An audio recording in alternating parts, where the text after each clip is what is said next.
Hello दोस्तों, स्वागत है आप सभी का हमारे यूट्यूब चैनल में। दोस्तों, आज के इस वीडियो में हम अर्धवार्षिक परीक्षा पेपर 2024-25 कक्षा 10वीं विषय विज्ञान का अर्धवार्षिक परीक्षा का पेपर देखने वाले हैं। तो जिन विद्यार्थियों ने अभी तक कुछ भी तैयारी नहीं की है, वह इन अच्छे प्रश्नों को अच्छे से तैयार करें। तो यहाँ पर जो आपका पेपर आएगा पूर्णांक 75 अंक का आपका पेपर आएगा और समय जो है आपको 3 घंटे का दिया जाएगा। तो चलिए फटाफट हम वीडियो को स्टार्ट करते हैं। तो यहाँ पर सबसे पहले हम सही विकल्प देख लेते हैं। सभी विकल्पों को आपको अभी से तैयार करते जाना है। तो यहाँ पर प्रश्न है सही विकल्प चुनकर लिखिए, जो कि 6 अंक में पूछे गए हैं। पहला प्रश्न है, जिन अभिक्रिया में ऊष्मा का अवशोषण होता है उन्हें कहते हैं। तो आपको ध्यान रखना है, उन्हें ऊष्मा शोषी अभिक्रिया कहते हैं। क्या कहते हैं? ऊष्मा शोषी अभिक्रिया। तो यहाँ पर 7 नंबर को ऑप्शन इसका उत्तर हो जाएगा। दूसरा है, टमाटर में कौन सा अम्ल उपस्थित होता है? तो जो टमाटर होता है इसमें ऑक्जेलिक अम्ल उपस्थित होता है। तो यहाँ पर 7 नंबर को ऑप्शन इसका राइट आंसर होगा ऑक्जेलिक अम्ल। इसके बाद तीसरा दिया गया है यहाँ पर, निम्नलिखित में से कौन सा गुण प्रायः जो है धातुओं द्वारा प्रदर्शित नहीं किया जाता है? तो यहाँ पर इसका जो राइट आंसर होगा 7 नंबर को ऑप्शन इसका राइट आंसर होगा चमकहीनता। तो उत्तर में आप क्या लिखेंगे? 7 नंबर को ऑप्शन। इसके बाद चौथा प्रश्न है, कार्बन की परमाणु संख्या है। तो जो कार्बन की परमाणु संख्या होती है वह 6 होती है। आ नंबर का विकल्प इसका उत्तर होगा। इसके बाद पांचवा दिया गया है, मानव में निषेचन कहाँ होता है? तो जो मानव में निषेचन होता है वह अंडवाहिनी में होता है। दा नंबर का विकल्प इसका राइट आंसर होगा। इसके बाद छठवा दिया गया है, प्रतिरोध का मात्रक होता है। तो प्रतिरोध का मात्रक जो होता है ओम होता है। आ नंबर का विकल्प इसका राइट आंसर होगा। इसके बाद यहाँ पर प्रश्न क्रमांक 2 है, रिक्त स्थानों की पूर्ति कीजिए, जो कि 6 अंक में पूछे गए हैं। पहला है, लोहे की वस्तुओं को किससे बचाने के लिए उस पर पेंट करते हैं? तो आपको ध्यान रखना, किससे बचाने के लिए? संक्षारण से बचाने के लिए। किससे बचाने के लिए? संक्षारण से बचाने के लिए। इसके बाद दूसरा है, CaOCl2 का प्रचलित नाम होता है। तो इसका जो प्रचलित नाम होता है आपको ध्यान रखना है, क्या होता है? ब्रंजक चूर्ण होता है। क्या होता है? ब्रंजक चूर्ण होता है। इसके बाद तीसरा है, मानव शरीर में ऑक्सीजन परिवहन के लिए उत्तरदायी होता है। तो क्या होता है? हीमोग्लोबिन होता है। क्या होता है? हीमोग्लोबिन होता है। तो आपको उत्तर में क्या लिखना है? हीमोग्लोबिन लिखना है। तो तीसरे खाली स्थान का जो उत्तर होगा यहाँ पर क्या हो जाएगा? हीमोग्लोबिन हो जाएगा। इसके बाद चौथा खाली स्थान है, तंत्रिका तंत्र की प्रमुख इकाई होती है। तो जो तंत्रिका तंत्र की प्रमुख इकाई क्या होती है? न्यूरॉन होती है। तो आपको उत्तर में क्या लिखना है? न्यूरॉन लिखना है। इसके बाद पांचवा दिया गया है, यदि परागकणों का स्थानांतरण उसी पुष्प के वर्तिका पर होता है तो यह प्रक्रिया कहलाती है। तो यह प्रक्रिया जो है यहाँ पर स्वपरागण कहलाती है। क्या कहलाती है? स्वपरागण कहलाती है। तो आपको उत्तर में क्या लिखना है? स्वपरागण लिखना है। इसके बाद छठवा दिया गया है यहाँ पर, मानव में शिशु के लिंग का निर्धारण किन जोड़ों द्वारा होता है? तो आपको ध्यान रखना है XY जोड़ों द्वारा होता है। तो उत्तर में आप क्या लिखेंगे? XY लिखेंगे। इसके बाद प्रश्न क्रमांक 3 दिया गया है, सही जोड़ी बनाकर लिखिए। स्तंभ और स्तंभ दिए गए हैं, जो कि 6 अंक में दिए गए। पहला है, अवतल लेंस की क्षमता। तो इसकी सही जोड़ी जो है आपको ई नंबर के ऑप्शन से मिलाना है। अवतल लेंस की क्षमता ऋणात्मक होती है। दूसरा है समतल दर्पण। तो इसकी सही जोड़ी जो है आपको F नंबर से मिलाना है, चेहरा देखने के लिए। तीसरा दिया गया है, आकाश का नीला रंग। तो इसकी सही जोड़ी जो है आपको D नंबर के ऑप्शन से मिलाना है, प्रकीर्णन। इसके बाद चौथा दिया गया प्राकृतिक स्पेक्ट्रम। तो इसकी सही जोड़ी है जो है आप C नंबर के ऑप्शन से मिलाएंगे, इंद्रधनुष से। पांचवा दिया गया है नेत्र दोष। तो इसकी सही जोड़ी जो है आपको A नंबर के ऑप्शन से मिलाना है, कम प्रकाश में धुंधला देखना। छठवा दिया गया है तारों का टिमटिमाना। तो इसकी सही जोड़ी आप B नंबर के ऑप्शन से मिलाएंगे, वायुमंडलीय अपवर्तन। इस प्रकार से उत्तर हो जाएगा। प्रश्न क्रमांक 4 दिया गया है, एक शब्द या एक वाक्य में उत्तर दीजिए। पहला दिया गया है, H2 का योग तथा O2 का ह्रास क्या कहलाता है? तो यह जो है अपचयन अभिक्रिया कहलाती है। क्या कहलाती है? अपचयन अभिक्रिया। तो पहले नंबर के प्रश्न का जो उत्तर हो जाएगा, आपको उत्तर में क्या लिखना है? अपचयन अभिक्रिया। आपको उत्तर में क्या लिखना है? अपचयन अभिक्रिया कहलाती है। तो इस प्रकार से उत्तर होगा। दूसरा दिया गया है, अम्लीय वर्षा का pH मान कितना होता है? तो आपको ध्यान रखना है, अम्लीय वर्षा का जो pH मान होता है 5 और 6 से कम होता है। ध्यान रखना 5 और 6 के बीच होता है, इस प्रकार से। इसके बाद यहाँ पर दिया गया तीसरा क्वेश्चन, जीवधारु में ऊर्जा मुद्रा का नाम लिखिए। तो यह क्या होती है? एटीपी होती है। उत्तर में आपको क्या लिखना है? एटीपी लिखना है। चौथा दिया गया, उस दर्पण का नाम बताइए जो बिंब का सीधा तथा आवर्धित बड़ा प्रतिबिंब बना सके। तो यहाँ पर वह क्या होता है? अवतल दर्पण होता है। क्या होता है? अवतल दर्पण होता है। तो उत्तर में आपको क्या लिखना है? अवतल दर्पण लिखना है। तो इस प्रकार से उत्तर होगा अवतल दर्पण। पांचवा दिया गया है, इसके बाद यहाँ पर एक इलेक्ट्रॉन पर कितना आवेश होता है? तो एक इलेक्ट्रॉन पर जो है 1.602 गुणित 10⁻⁻19 कूलाम होता है। तो इस प्रकार से आपको उत्तर में लिखना है, इतने कूलाम यहाँ पर उत्तर हो जाएगा। छठवा दिया गया है, पौधे अपना भोजन किस प्रक्रिया द्वारा बनाते हैं? तो पौधे अपना भोजन जो है प्रकाश संश्लेषण द्वारा बनाते हैं। तो उत्तर में आपको क्या लिखना है? प्रकाश संश्लेषण लिखना है। तो इस प्रकार से उत्तर क्या हो जाएगा? प्रकाश संश्लेषण हो जाएगा।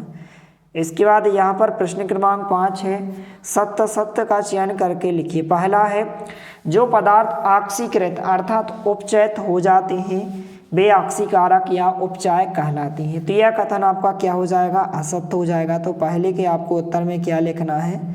असत्य लिखना है।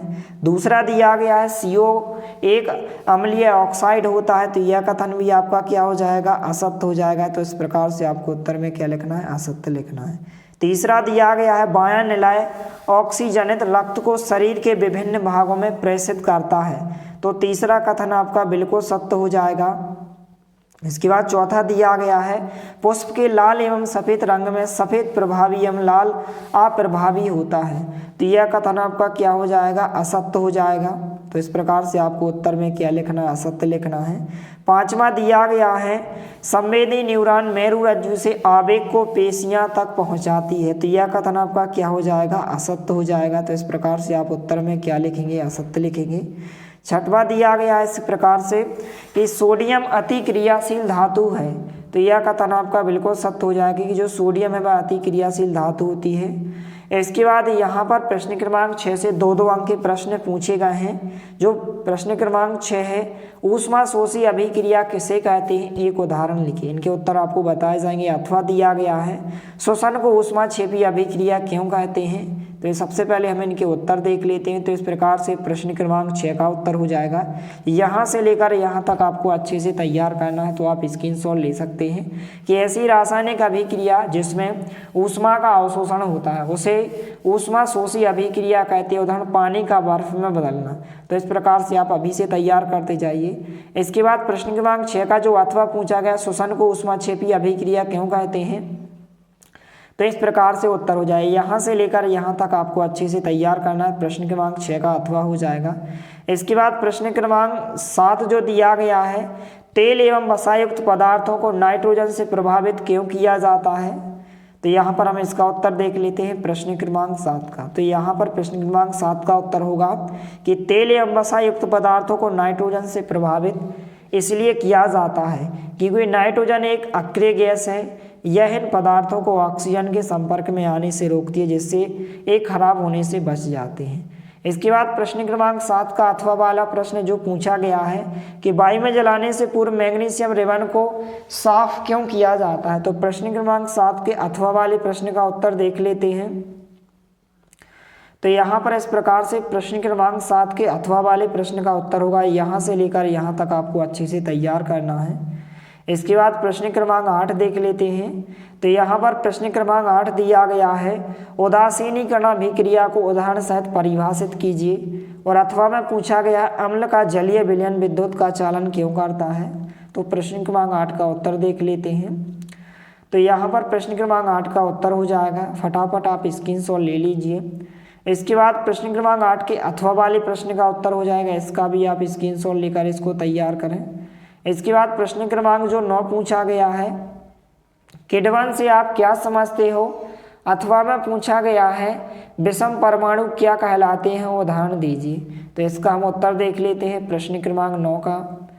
तो यहाँ पर प्रश्न क्रमांक 9 का उत्तर हो जाएगा कुछ इस प्रकार से। यहाँ पर आप देख सकते हैं प्रश्न क्रमांक 9 का, किण्वन एक ऐसी जैविक प्रक्रिया है जिसमें सूक्ष्म जीव जैसे कि खमीर या बैक्टीरिया कार्बनिक पदार्थों विशेषकर शर्करा को तोड़कर ऊर्जा प्राप्त करते हैं। इस प्रक्रिया में कार्बन डाइऑक्साइड और अल्कोहल जैसे अन्य पदार्थ भी क्या होते हैं, बनते हैं। प्रश्न क्रमांक 9 का अथवा वाले प्रश्न का उत्तर देख लेते हैं। तो इस प्रकार से प्रश्न क्रमांक 9 के अथवा वाले प्रश्न का उत्तर हो जाएगा। फटाफट आप स्क्रीनशॉट ले लीजिए। इसके बाद प्रश्न क्रमांक 10 है, भोजन के पाचन में लार की क्या भूमिका है। अथवा में पूछा गया है जाइलम और फ्लोएम में दो अंतर तैयार करना है। तो प्रश्न क्रमांक 10 का उत्तर देख लेते हैं। इस प्रकार से उत्तर हो जाएगा। आपको यहाँ से लेकर यहाँ तक इस प्रश्न को अच्छे से तैयार करना है। फटाफट आप स्क्रीनशॉट ले सकते हैं। इसके बाद प्रश्न क्रमांक 10 का जो अथवा पूछा गया जाइलम और फ्लोएम में आपको दो अंतर तैयार करना है। तो इनमें से आप कोई भी दो अंतर तैयार कर सकते हैं। इस प्रकार से उत्तर हो जाएगा। इसके बाद प्रश्न क्रमांक 11 हम देख लेते हैं। तो यहाँ पर प्रश्न क्रमांक 11 है, कायिक प्रवर्धन क्या होता है। और इसके अथवा में पूछा गया द्विखंडन या द्विविखंडन क्या होता है। तो प्रश्न क्रमांक 11 का उत्तर देख लेते हैं।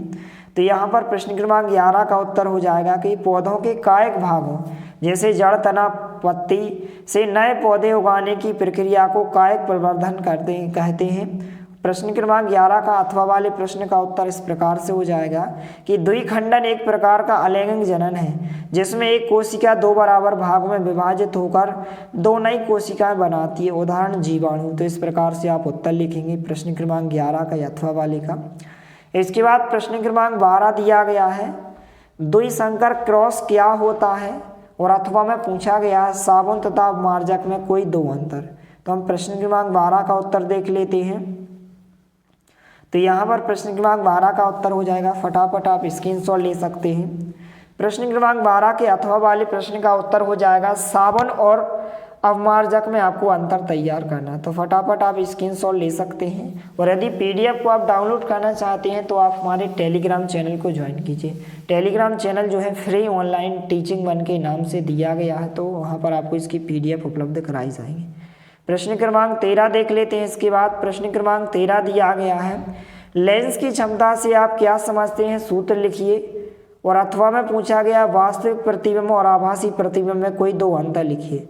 तो हम प्रश्न क्रमांक 13 का उत्तर देख लेते हैं।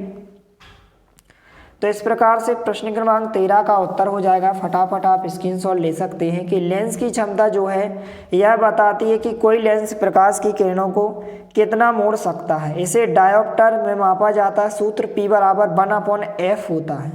प्रश्न क्रमांक 13 का अथवा वाले प्रश्न का उत्तर आभासी प्रतिबिंब और वास्तविक प्रतिबिंब में अंतर, इस प्रकार से हो जाएगा। इसके बाद प्रश्न क्रमांक 14 देख लेते हैं। तो प्रश्न क्रमांक 14 कुछ इस प्रकार से पूछा गया है, चुंबकीय क्षेत्र रेखाओं के कोई दो गुण लिखिए। अथवा में पूछा गया है एक गोलीय दर्पण की वक्रता त्रिज्या यदि 20 सेंटीमीटर है तो इसकी फोकस दूरी क्या होगी। तो प्रश्न क्रमांक यहाँ पर जो है हम प्रश्न क्रमांक 14 का उत्तर देख लेते हैं।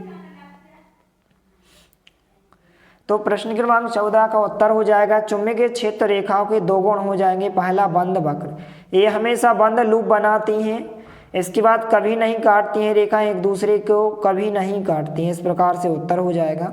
प्रश्न क्रमांक 14 के अथवा वाले प्रश्न का उत्तर हो जाएगा कि गोलीय दर्पण की फोकस दूरी उसकी वक्रता त्रिज्या की आधी होती है।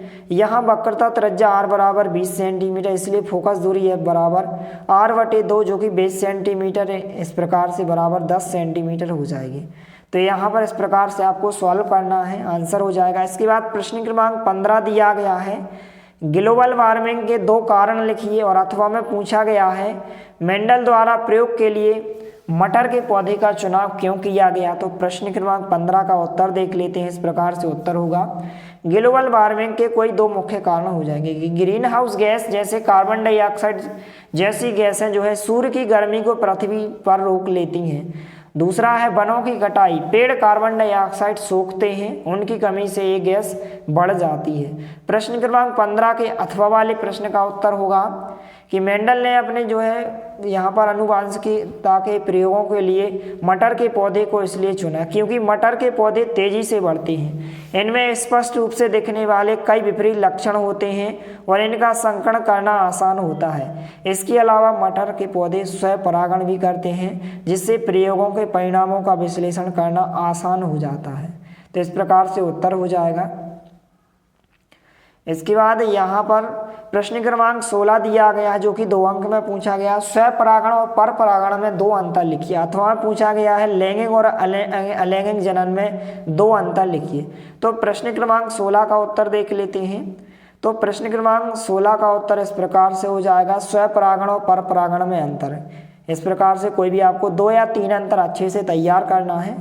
प्रश्न क्रमांक 16 के अथवा वाला प्रश्न है अलैंगिक जनन और लैंगिक जनन में अंतर, तो कोई भी 2 आप अंतर तैयार करें। इसके बाद हम प्रश्न क्रमांक 17 देख लेते हैं। तो प्रश्न क्रमांक 17 है जाइलम और फ्लोएम में 2 अंतर तैयार करना है। इसके बाद इसके अथवा का जो प्रश्न है इस प्रकार से पूछा गया धातु और अधातु में कोई 2 अंतर।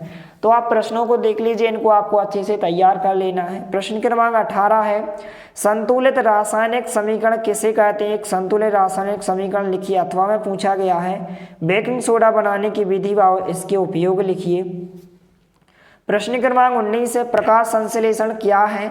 समीकरण सत्य लिखिए। अथवा में पूछा गया है खाद्य श्रृंखला व खाद्य जाल में कोई 3 अंतर लिखिए। इसके बाद जो है यहाँ पर प्रश्न क्रमांक 20 है तंत्रिका कोशिका का नामांकित चित्र बनाइए। अथवा में पूछा गया है कि मनुष्य में बच्चे का लिंग निर्धारण कैसे होता है। इसके बाद प्रश्न क्रमांक 21 जो कि यहाँ पर प्रश्न 4 अंक में पूछे गए हैं ऊष्माक्षेपी एवं ऊष्माशोषी अभिक्रिया क्या है? उदाहरण दीजिए। अथवा का क्वेश्चन है भौतिक गुणधर्म के आधार पर धातुओं में कोई 4 विभेद लिखिए। इसके बाद प्रश्न क्रमांक 22 दिया गया है धमनी और सिरा में कोई 4 अंतर आपको तैयार करना है। अथवा का क्वेश्चन है जीन के प्रमुख 4 कार्य लिखिए। प्रश्न क्रमांक 23 दिया गया है दूरदृष्टि दोष क्या होता है? इसके कारण और निवारण के साथ चित्र भी बनाइए। अथवा है तारे क्यों टिमटिमाते हैं परंतु ग्रह नहीं, व्याख्या कीजिए। तो इस प्रकार से इन सभी प्रश्नों को आप अच्छे से तैयार करें। मिलते हैं अगले वीडियो में, तब तक के लिए जय हिंद, वंदे मातरम।